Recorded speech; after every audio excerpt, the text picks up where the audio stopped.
Now I'm going to admit cowardice on this because I hadn't done it for a very long time. This is a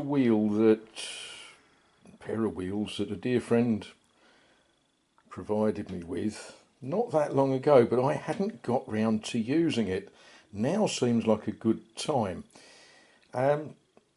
Most of you know all about this sort of clever stuff. Oh, excuse me, frog in the throat. I started by running it and loading it with this stuff. I always called it soap. I don't know if that's the right name or not. That's what I always called it. Green for one wheel, white for the other one. The chap that provided me with this is a very thoughtful man, and he felt the need to tell us that that's the way they go round. Quite right. Now, if you're going to do something you're not sure about, it's always good to use a tool that perhaps doesn't matter that much. Yeah, that's a little bit better. And let's see if I can do this one-handed. Right, proof of the pudding.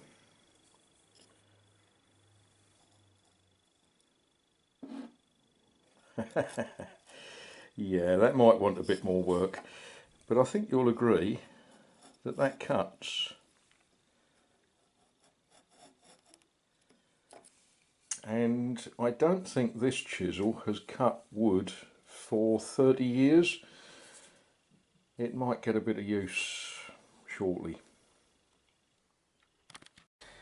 I think I really ought to do this as a before and after.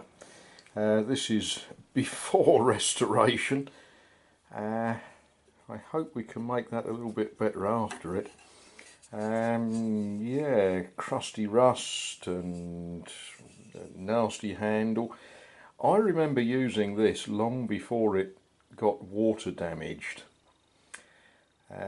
This is one of my dad's chisels, and as I say, it was in a workshop that had got a little roof problem, shall we say. But I think that will come good, don't you?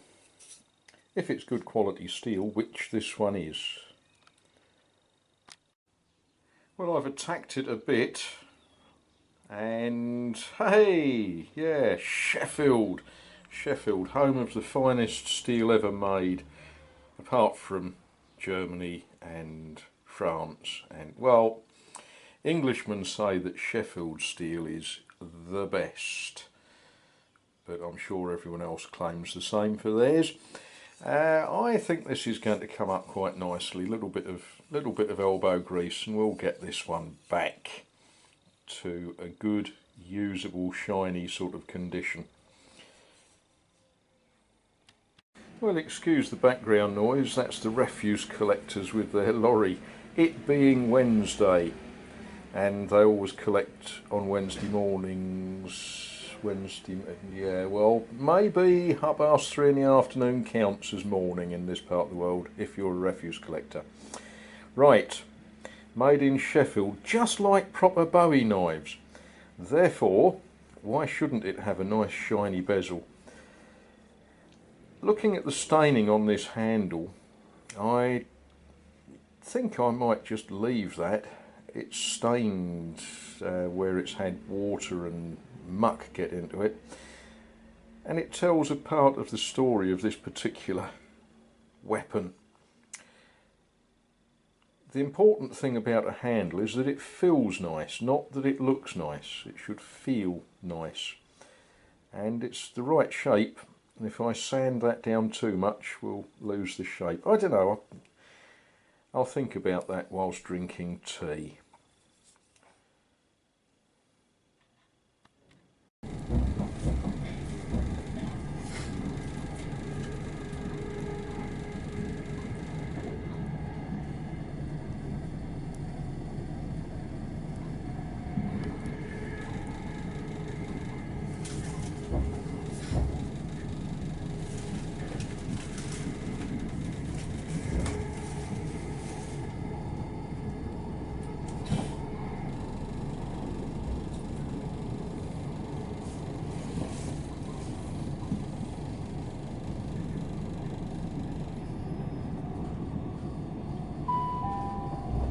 now approaching Leigh-on-Sea.